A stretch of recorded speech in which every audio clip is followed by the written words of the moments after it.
Hello and welcome to yet another fantastic episode. Jam-packed to the rafters with stories about our favourite city, Manchester. Our favourite city. It's doing very, very well at the moment. Very, very well. Although when they're going to release that town hall... I know that's going on forever, isn't it? It was supposed to be this year. Was it? Yeah, it's just not happened. No. Ashton Town Hall in Tameside is just the same. But there was another one that you've been to that's just been done up. Where was the one I came to with you that's all lovely and nice? Duckenfield. Lovely, that. Yeah, lovely. It's got a little hidden modern bit. It has, yes. It's rather nice, isn't it? It's a very, very lovely one. Very, very Yes. lovely. How are you coping with the country at the moment? You loving the country? I'm all right. I'm waiting. I'm setting up a squad. Are you? Yes, I am. Right. It's pensioners. Yes. And I'm giving them fat-busting injections, and I'm sending them out on the streets to prick people. Right. When they least expect it. Let me try you on this one then. Do you think that we're in a situation now in this kind of, I get very political about this and perhaps I shouldn't. Do you think we're in a situation now where the less you do, the more you get from our lovely right? These injections would do me wonders, right? They would, I know, they would. They start off at £129, they go up to £249. I've just been Googling it. Have you? Yes. You didn't need to. And honestly, and they're a fortune. Yes. Right? And you've got to be on them for a certain amount of time because you build up. But you're not on there forever. No, you build up from a 0.5 to a 2.5 to a 5 to a 7 to a 10. And you stay on the 10 for about a year and a bit. Then you come off it. And then what the first thing you do? Corner shop, Mars bar. Well, I was listening to an interview on the radio and a lady who had been on these, she paid for it herself, as you've described. And she said the first week she lost quite a lot of weight, which is you do, don't you? Anyway? And then it was okay. I think she lost 2 stone. Right. Over a 6-month period. Yes. And then she'd stopped because she was worried about side effects. She didn't want to stay on it forever. No. And she put half the weight back on within the first 4 weeks. Well, you will do. Well, yeah, it's absolutely. Chemicals, isn't it? Yeah. It's chemicals suppressing your Well, doesn't it produce, some of them produce insulin, which then... That's what it was designed for. Well, for people with diabetes. Yes. Produces insulin, which then means you don't produce as much glucose. Right. I mean, I'm not a doctor, but that's how I read it. Glucose is what they have in Lucozade, isn't it? Yes. Right. So don't inject Lucozade in. So what we're saying is, and I'm going to be controversial here, if I didn't work, I'd get a 6% rise this year in my benefits. And also, if I was of a certain age and I'd worked all my life, I'd be sat in a cold house. Yes, potentially. Potentially, if you're above the threshold. If I'd done well, that's my point. Well, or even not that, or even not that well. But yes. If I had enough money stashed away, I wouldn't get anything. It feels like that, doesn't it? But I feel. But we've got the budget coming to cheer us up. Yeah, well, he's scary, isn't he? I mean, he's not even, in my opinion, telling perhaps the most truth that he had us vote him in for. Well, you can't really comment. I'm not commenting on which is fabulous because I feel like I'm having a rant. You can have a rant. I'm having a rant. You can, yes. I think we've been hoodwinked. Do you? Yes. But I say hoodwinked, but what would the alternative be? Would it be any better? And I don't think it would be. You never know, do you? Well, this is the great thing about democracy. I know. I mean, you could research until your heart's content, couldn't you, really? Do you know what I mean? But anyway. Yeah. On this week's show, here we go again, creator and star Trisha Paluccio is telling us why this new musical is so much more than tribute to Dolly Parton. Oh, and also Jessica Corey explains Magic Man's novel is now a play and is so much more than a coming-of-age story. And it's official. Everyone in Manchester is already gearing up for the Eurovision, even though it's over 6 months away. MancHagen is bringing us a Eurovision celebration like no other, and they're going to be sharing something exclusive on our episode. And this is how your show is looking.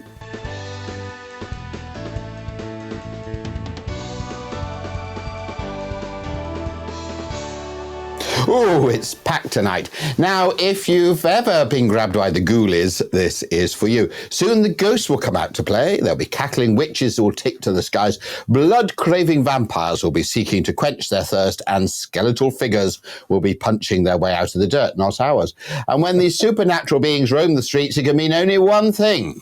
Halloween is here in Manchester. Oh, now whether you're out in the final flourishes to a year-in-the-making costume or digging out a crooked cat ears from the back of your cupboard, the haunting holiday promises plenty of dastardly fun in the form of ghost tours, candlelit concerts, and even a scare skate ice rink.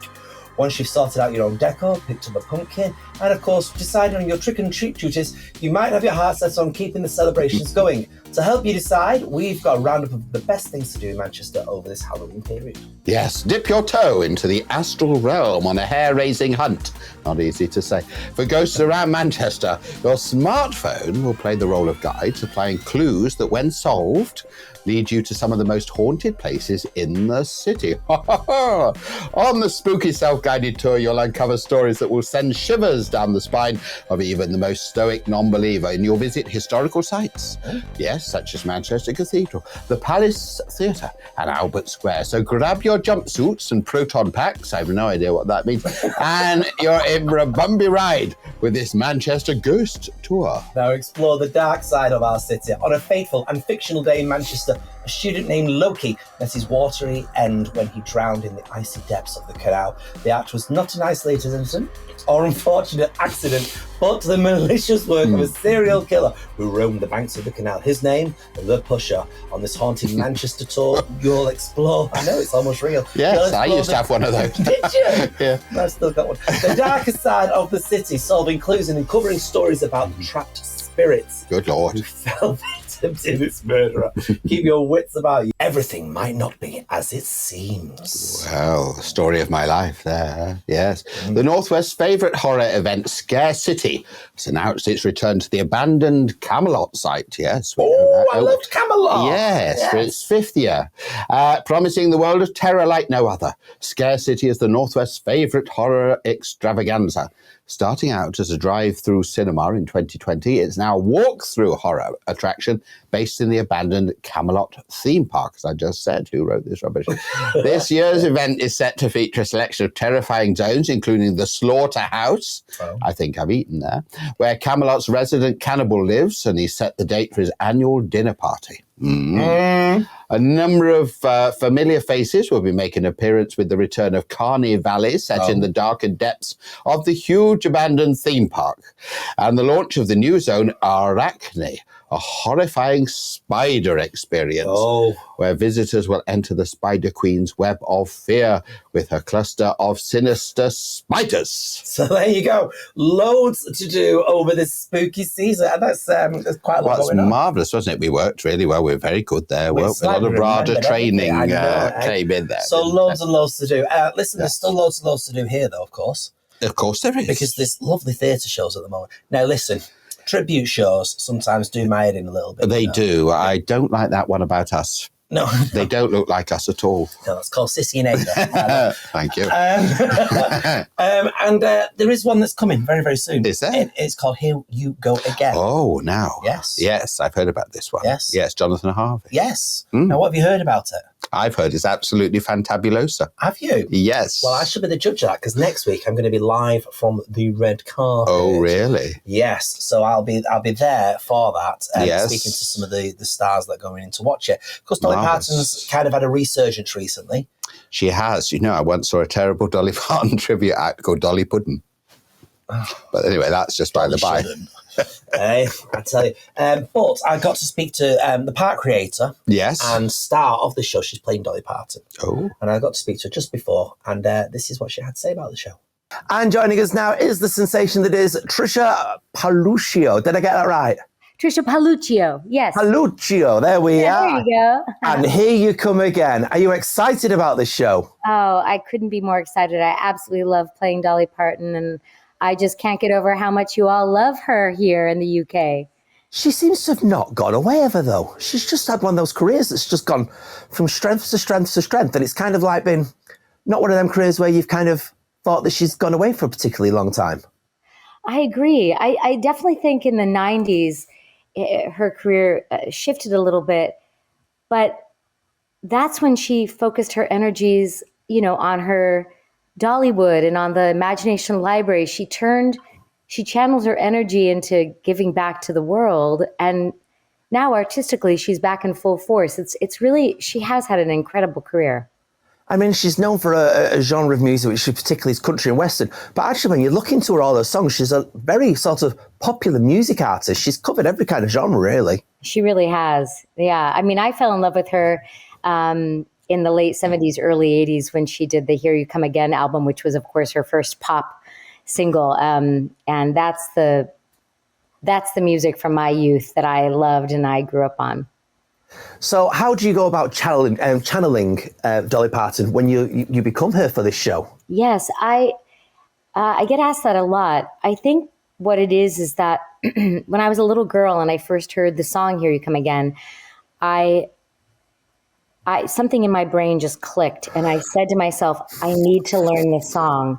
And I memorized it, and I did not know any better that you weren't supposed to copy. So I just kind of always have been able to do her little crackle and scratch and that kind of vibrato that she has and her riffs, and it became very natural for me. So I do not think about trying to be her or her voice or any of those kind of things. All I do really to prepare is just to kind of be as kind of relaxed and invisible as possible. And I just, I have a really strong intention with this show, which is to love.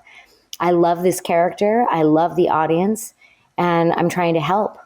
And that's what Dolly's doing. What's the story arc for this show then? What are we letting ourselves in for? Oh, okay. Well, what it's about, it's not about Dolly.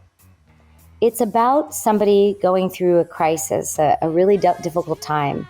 He is a down and out comedian who is quarantining in his parents' attic in the early days of the pandemic. His boyfriend just broke up with him. He lost his job at the comedy club. He's aimless. He's homeless. He's poor. He doesn't know what he's going to do. Now, it's a comedy, but this is his state of being.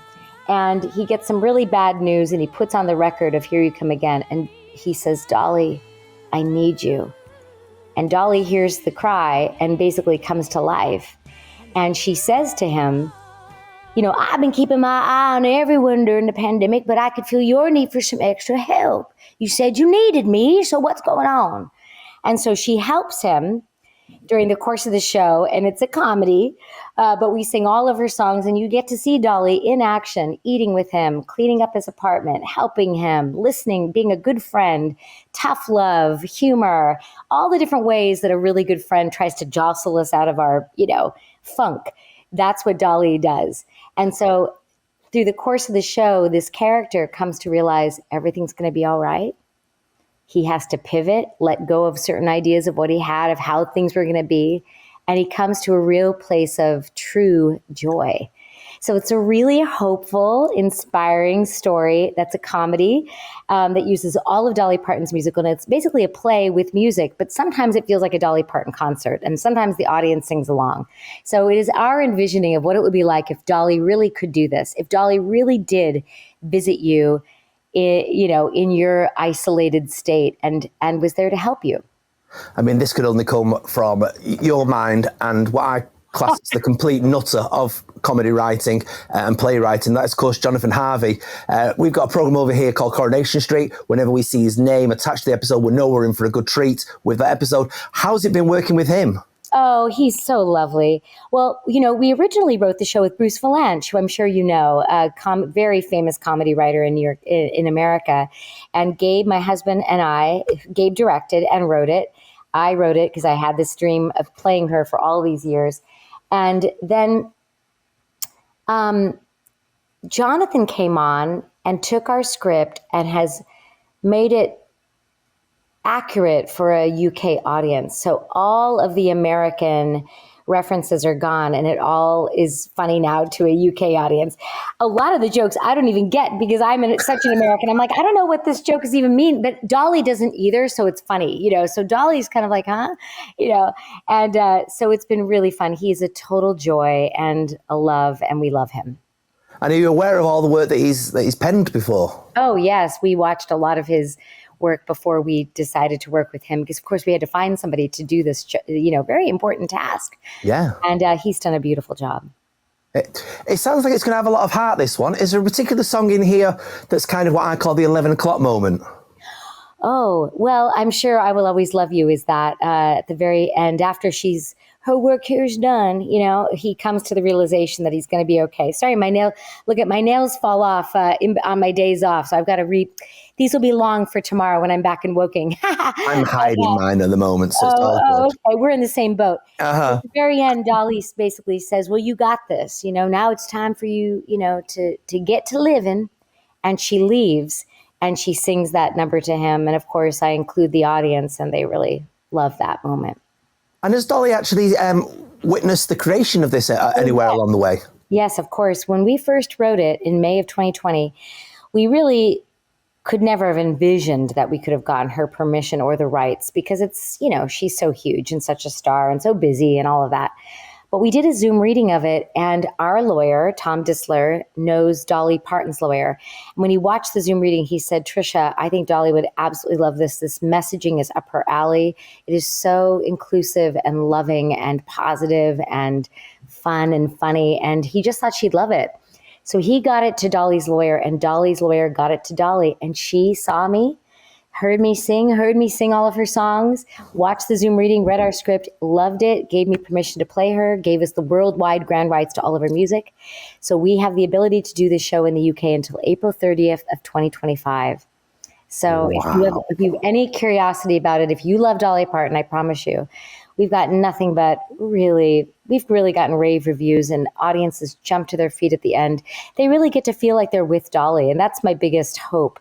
And the best compliment is when I leave, nobody knows it's me. I mean, look at me. I'm a plain Jane nothing, but you know what? Deep down, so is Dolly. That's all, a lot of makeup, a lot of wigs, a lot of stuff. So I put all that on, and I can kind of do it too. But people feel like they get to be with Dolly, and that's the greatest joy that I could ever get, have as a performer. And that's transferred through you, though. So you obviously, by the sounds of it, you sound passionate and content with being able to turn out this show. Oh, I'm so passionate about it. I mean, I cry when I talk about Dolly.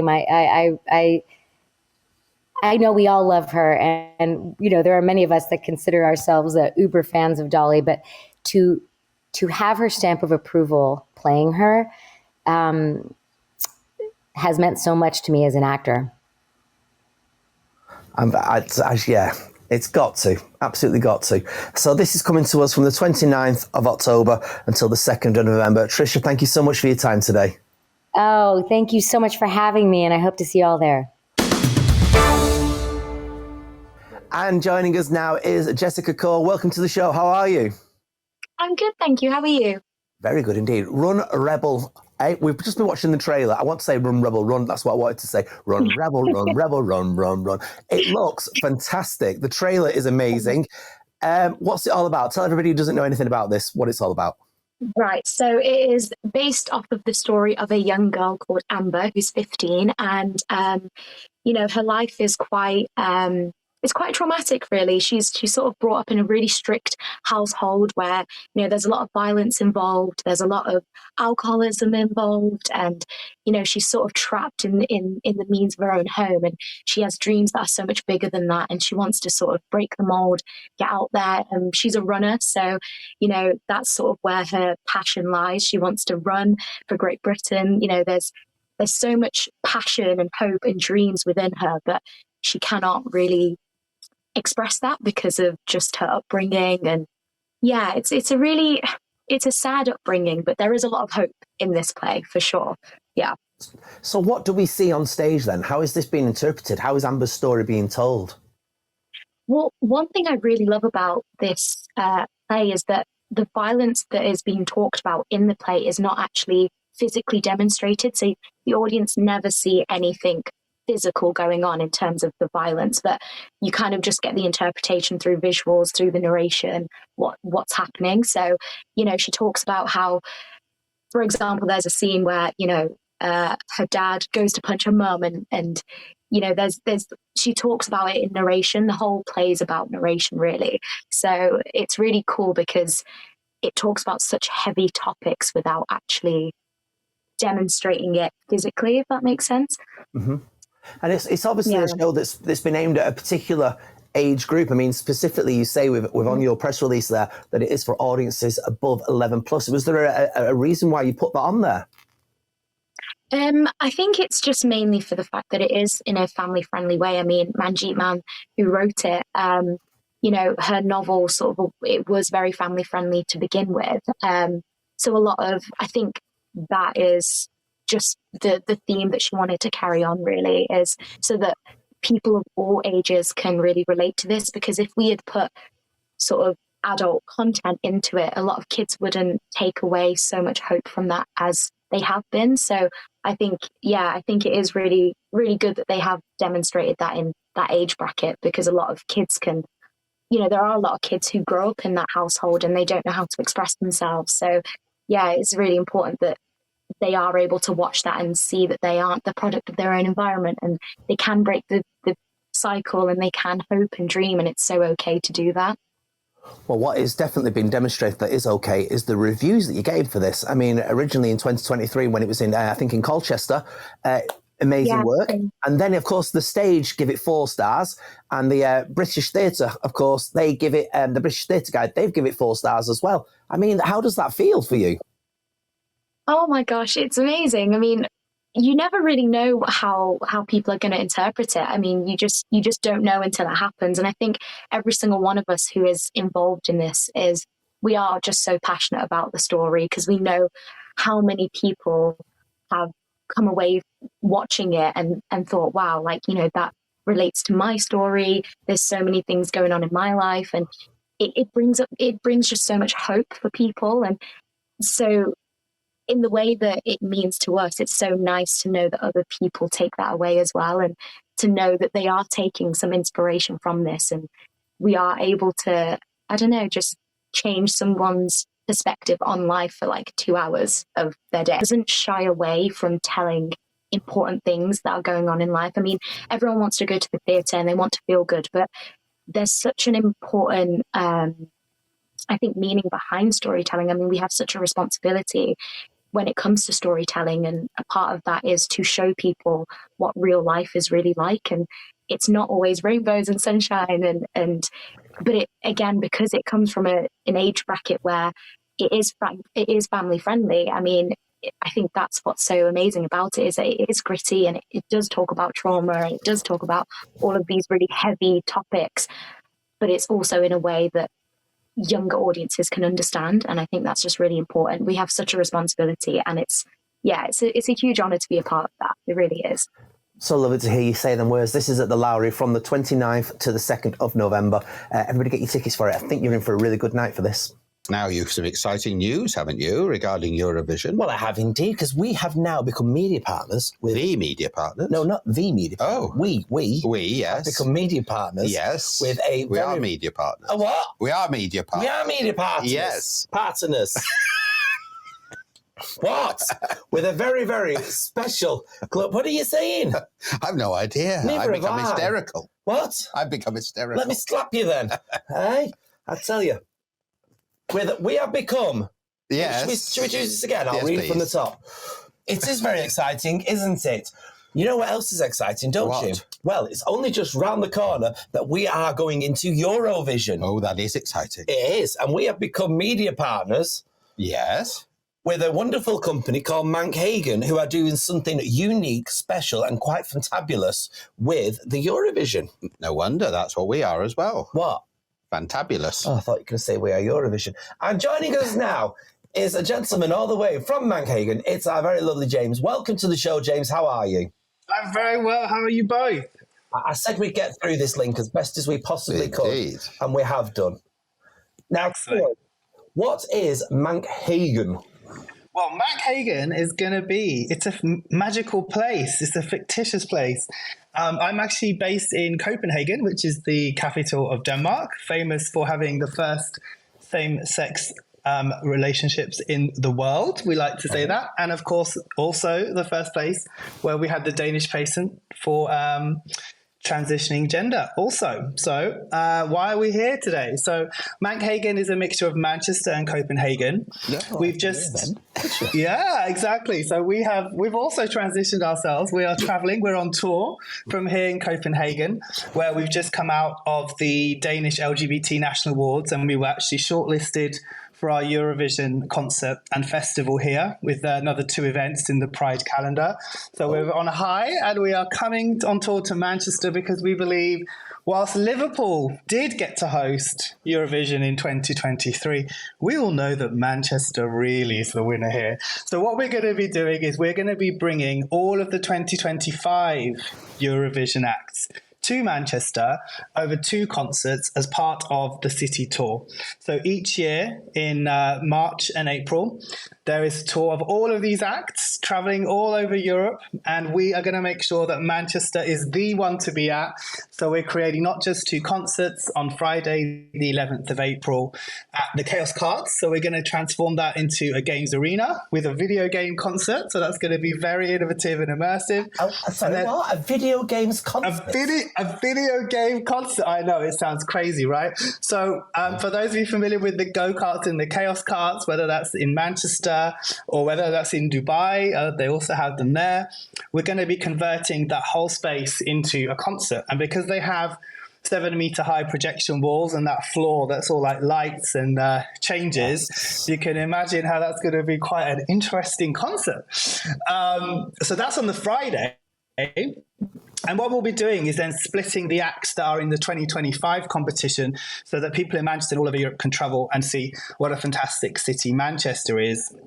And then on the Saturday, we will be doing our second concert with a day festival for family and parents and children as well. So we'll be having things like drag queen choreography classes. We'll be having Eurovision dress up. We'll be having glitter. We'll be having music, all kinds of things. And then we'll be hosting a fantastic yellow carpet parade. So we have partnered up with the Holiday in Manchester City Centre, just 2 minutes walk across the street to the beautiful Manchester Gay Village. And we will be hosting there a very exclusive press event for all of the 2025 artists that we have.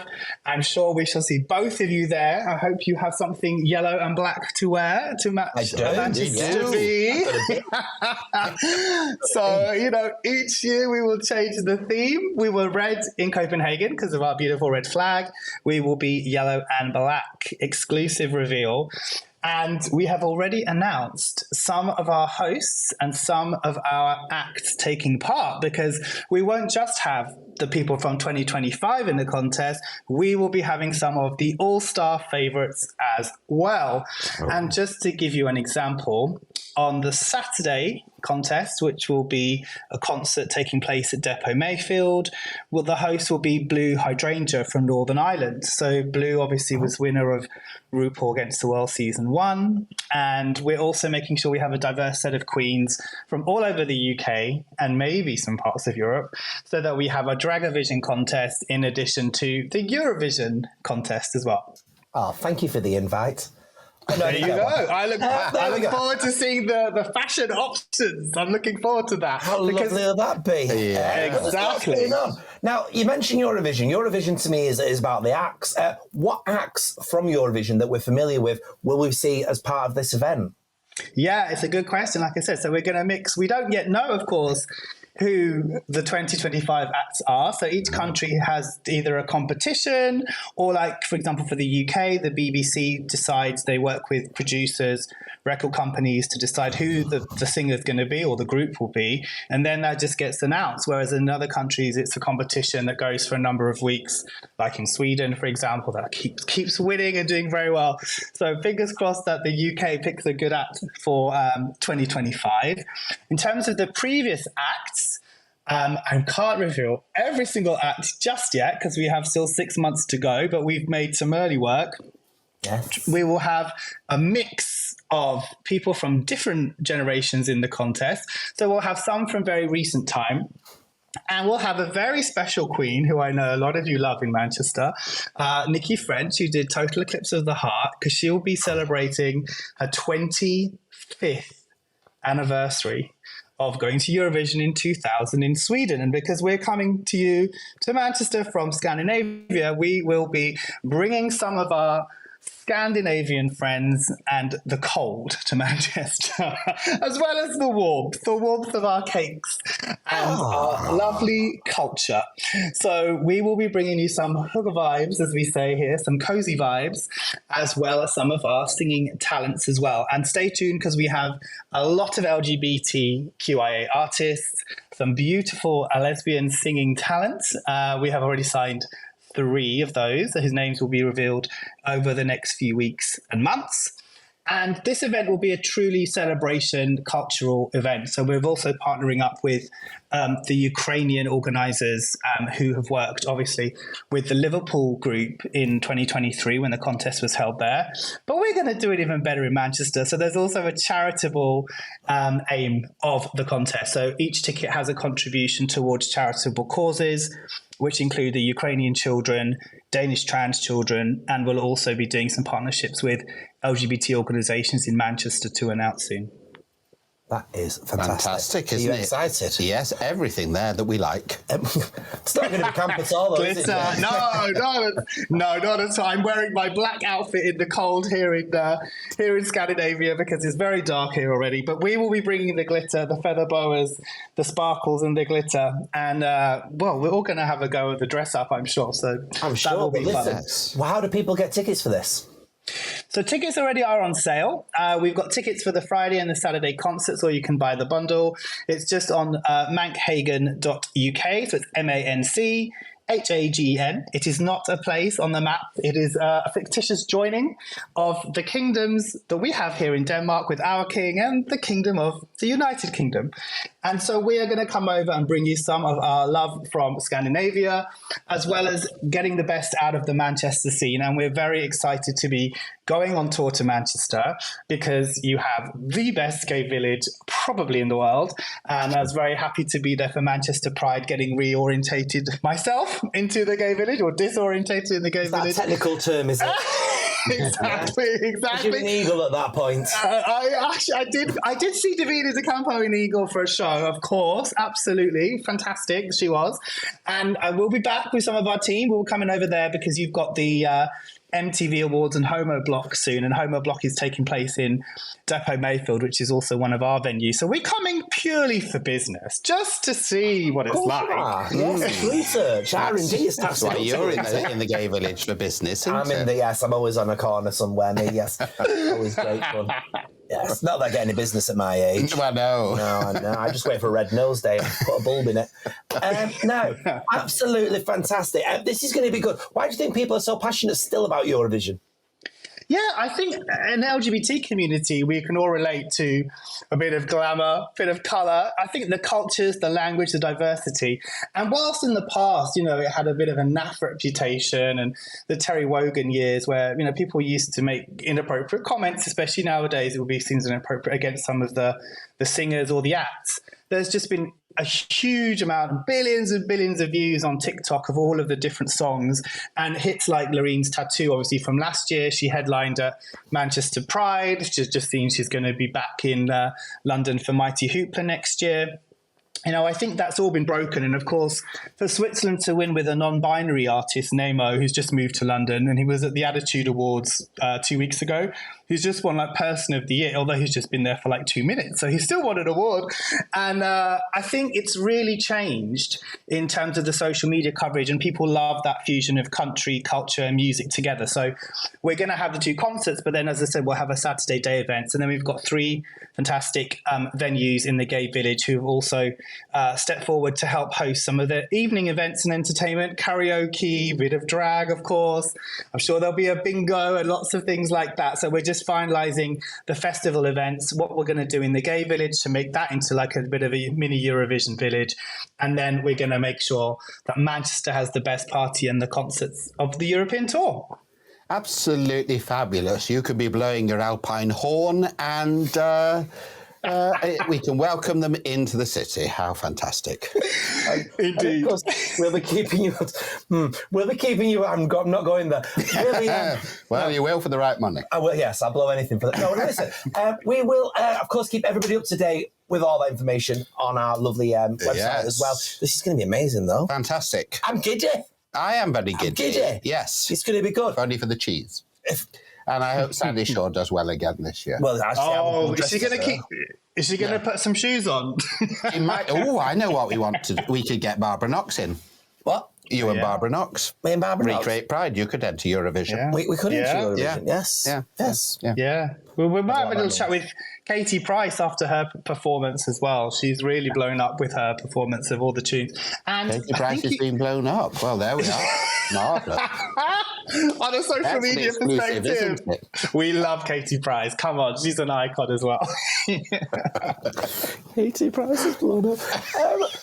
Well, you heard it here first. There we are. We're going to have to move on because my waterproof mascara is having a moment. Too much excitement thinking about that. Yes. Too much excitement. We're moist on the sofa. We are indeed. I'm And sure. it's not leather. Now, listen, thank you so much for your time today. We look forward to this. All the details, like I say, on our website. Yes. We are media partners. We are media partners. So I'm very Yeah. excited. Yeah. Thank you so much. Well, that sounds a fantastic show, doesn't it? And next week, Belinda will be back on her own to bring you up to date with everything that's going on in Manchester, including being on the red carpet at Lowry, we don't say the anymore, Lowry, for the opening night of that fabulous Dolly Parton show. So, she will see you then on Your Manchester.